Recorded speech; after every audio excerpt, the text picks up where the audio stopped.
With this Fiesta Sports Foundation, as a nonprofit, we've given $35 million back to the Arizona community the past 15 years. And that's not just here in the Valley and the greater Phoenix area. That's the entire state of Arizona. That's our footprint and that's our mission, being Arizona's bowl game. And then through our games and our events throughout the course of the year, we average about $200 million in economic impact. Think of people who come and travel here for the games, for our events, spending monies at the restaurants, hotels, travel, all of that. So it's kind of a two-pronged in terms of the community give back that we have each year, as well as the economic impact of all of our events that we do. 30,000-foot view of the Fiesta Sports Foundation.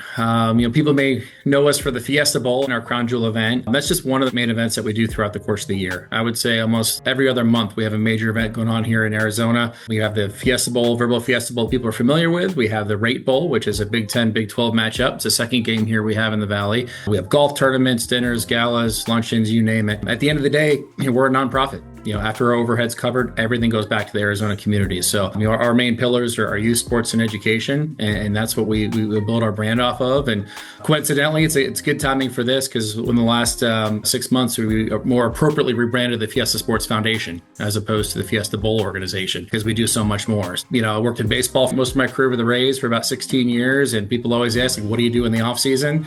As all of us know in the industry, that's probably one of the busiest times. Same thing here. I get the question right after the Fiesta Bowl's over, like, what do you guys do the next 364 days? Our marketing tagline literally is our season never ends. So we're right into it, kicking off our events that are happening here coming up next month. Yellow Jackets are a pillar of our organization. You have our board of directors. We have our full-time staff, which includes me and my colleagues. And then we have different arms of volunteers. And the leading arm is our Yellow Jacket Committee. I have to apply, interview, be referred to be a Yellow Jacket.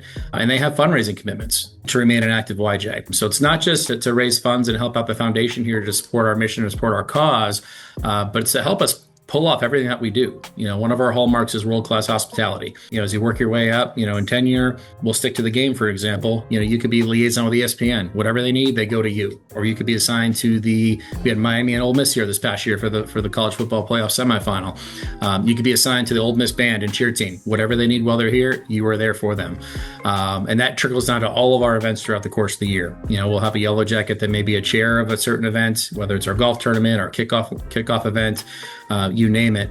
But it's really all encompassing for camaraderie standpoint, the love of the game, the love of what we do for the community and the give back, and from networking standpoint. These are your top business and community leaders in the Valley here in Arizona. They're passionate about the sport. They're passionate about our give back to the community, being involved and connecting with their peers. We have a very diverse subset of Yellow Jackets, younger age to older age, every industry you can think of from for-profit to nonprofit. After a certain time frame, they can go life, which means they no longer have fundraising commitments, but they can still volunteer and help out, with all our events and those type of things. So it's phenomenal. Me coming in here from the Tampa Bay Rays, we instituted an all-employee sales program. You figure you have 250 full-time staff. Everybody was on a sales team and led by a captain, which would be somebody from the sales department, to hit goals, right? It educated people on different sales efforts, our product knowledge, all those different type of things. And learning about the Yellow Jacket Committee, it's basically our Rays employee community outreach program on steroids in a way. They're very structured. They are very organized with chairs of events down to different committees, depending on what we have, whether it's our revenue events or non-revenue events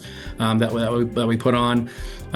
So it's been a great program. It's a prestigious thing here in the Valley to be a part of. And the main driver here is the give back and what we do for the community. And one of our hallmark programs, as an example, is our Wishes for Teachers program.